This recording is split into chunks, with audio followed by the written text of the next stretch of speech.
ప్రస్తుతం మనతో పాటు పురుషోత్తం నాయుడు గారు ఉన్నారు. పురుషోత్తం నాయుడు గారు, మీరు గతంలో ఐపీఎస్ రిటైర్డ్ ఆఫీసర్ పైన అలిగేషన్ చేశారు. సో అదంతా ఫేక్, ఆయన పైన ఆల్రెడీ కేసులు ఉన్నాయి.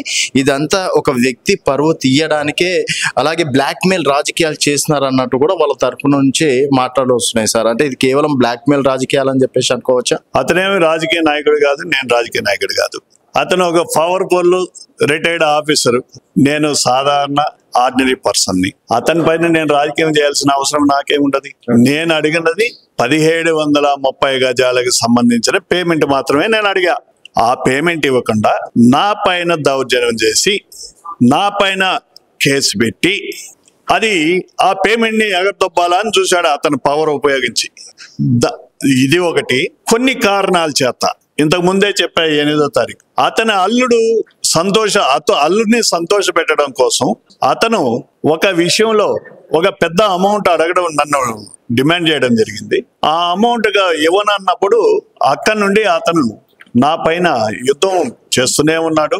నా క్యారెక్టర్ అసోసియేషన్ చేస్తూ ఉన్నాడు. కాబట్టి అతనికి ఫస్ట్ 1 or 2 times హెచ్చరించాను, ఇది కరెక్ట్ కాదు, మంచి పద్ధతి కాదు మీకు అని చెప్పినా అతని పద్ధతి మార్చుకోకుండా ఆ రోజు నుండి ఈ రోజు వరకు నన్ను ఏదో ఒకటి నేను క్రిమినల్ గానో లేదంటే ఇంకో విధంగానో చూపించి నన్ను నా ఫ్యామిలీని బ్లైమ్ చేయాలనేసి నా ఫ్యామిలీ పిల్లల్ని అందరినీ ఏదో ఒకటి టార్గెట్ పెట్టుకొని ఇతను లొంగ తీసుకోవాలని ట్రై చేస్తున్నాడు సార్. ఒకవేళ ఇప్పుడు కాంప్రమైజ్ కి పిలిస్తే కాంప్రమైజ్ అయిపోతారా? ఇవన్నీ పక్కన పెట్టేస్తారా?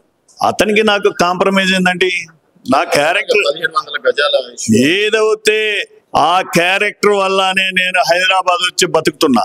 ఆ క్యారెక్టర్ వల్లనే నేను సాధారణ వ్యక్తిగా ఉండి ఒక అగ్రికల్చర్ బ్యాక్గ్రౌండ్ నుంచి వచ్చిన వ్యక్తిని 10వ క్లాస్ చదువుకొని హైదరాబాద్ మహానగరము హక్కును చేర్చుకుంటే ఇక్కడికి వచ్చి బతుకుతున్నాం ఒక క్యారెక్టర్ తోటి. ఆ క్యారెక్టరే పైనే అతను టార్గెట్ చేసినప్పుడు, ఆ క్యారెక్టర్ అతను టార్గెట్ చేసి పోగొట్టే పరిస్థితి వచ్చినప్పుడు చావైనా రేవైనా ఒకటే. సార్, మీ పైన అంటే బంగారం స్మగ్లింగ్ చేశారని చెప్పేసి, తర్వాత నక్సలైట్లతోటి సంబంధాలు ఉన్నాయని చెప్పేసి రకరకాల వదంతులు సృష్టిస్తున్నారు సార్. అది ఎంత నిజం అనుకోవచ్చా? అది అతని అవివేకతనం. అంత పెద్ద వ్యక్తికి నక్సల్ సంబంధాలు ఉన్నాయంటే నన్ను ఎప్పుడో చంపేసింటారు వాళ్ళకి. తర్వాత గోల్డ్ స్మగ్లింగ్ చేస్తున్నా అంటే ఈ దరిద్రుడుగా చెప్పడం, ఎవరైతే పట్టుకున్నారో ఎవరైతే వాళ్ళు చెప్పాలా. గోల్డ్ స్మగ్లర్ అవుతే నన్ను ఈ వేళకి అరెస్ట్ చేసి జైల్లో పెట్టింటారు. అరే దరిద్రుడా, నువ్వేంటి చెప్పేది? నువ్వు అలిగేషన్లు చేస్తూ నేను నిన్ను బ్లాక్ మెయిల్ చేస్తున్నాను అనడం తప్పు కదా. నువ్వు అంత పెద్ద వ్యక్తివి, నువ్వు ఏదైనా ఒక వ్యక్తిని కామెంట్ చేసేటప్పుడు కూడా అది కరెక్ట్ కాదని తెలుసుకోండి. సార్, ఈ మ్యాటర్ అయితే రోజు రోజుకి సీరియస్ అవుతుంది. వారి వెనుక పొలిటికల్ బ్యాక్గ్రౌండ్ కూడా గట్టిగానే ఉందని చెప్పేసి అంటున్నారు సార్. మరి అంత పెద్ద పొలిటికల్ బ్యాక్గ్రౌండ్ ని మీరు తట్టుకునే శక్తి సామర్థ్యాలు? నేను పొలిటికల్ బ్యాక్గ్రౌండ్ కో లేకంటే ఇంకో పవర్ కో ఇంకొక శక్తికో లొంగే వ్యక్తిని కాదు. నా నిజాయితీ పైన నేను డిపెండ్ అయి ఉండేటోని. నాది ధర్మమా అధర్మమా? అధర్మం అయితే కాళ్ళు పట్టుకుంటా, ధర్మం అయితే జుట్టు పట్టుకుంటా. ఒకవేళ మిమ్మల్ని నమ్ముకున్న వ్యక్తులని రేపన్నాడు ఈ కేసులలో ఇరికిస్తే ఏం సార్ పరిస్థితి? నా ప్రాణం పోయినా కానీ నన్ను నమ్ముకున్న వ్యక్తులకు టచ్ చేస్తే ఏ విధంగా సమాధానం చెప్పాలన్నా అప్పుడు కూడా చూస్తాను. కొంతమందికి బెదిరింపు కాల్స్ కూడా వస్తుంటాయి. అవన్నీ ఎవరు నన్ను నమ్ముకున్న వ్యక్తులు ఎవరు అట్లాంటి భయపడే వ్యక్తులు కూడా కాదు. ఏ విధంగా బుద్ధి చెప్పాలో ఆ విధంగా చెప్తాం సార్. ఇప్పటి వరకు మీరు అతని విషయంలో పర్సనల్ జోలికి వెళ్ళలేదు. ఆయన పర్సనల్ అటాక్ కూడా మిమ్మల్ని చేయడం అనేది జరిగింది.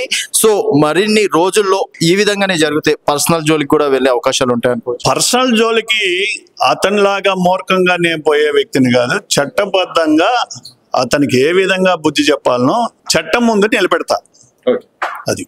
సో ఇతను అంటే నమ్ముకున్న వాళ్ళకి మాత్రం అన్యాయం చేయను, ఆయన నా మీద ఇలాంటివి అలిగేషన్స్ చేస్తే మాత్రం తగిన బుద్ధి చెప్తా అని చెప్పేసి కూడా పురుషోత్తం నాయుడు గారు చెప్తున్నారు. ఇది పురుషోత్తం నాయుడు గారితో FTA.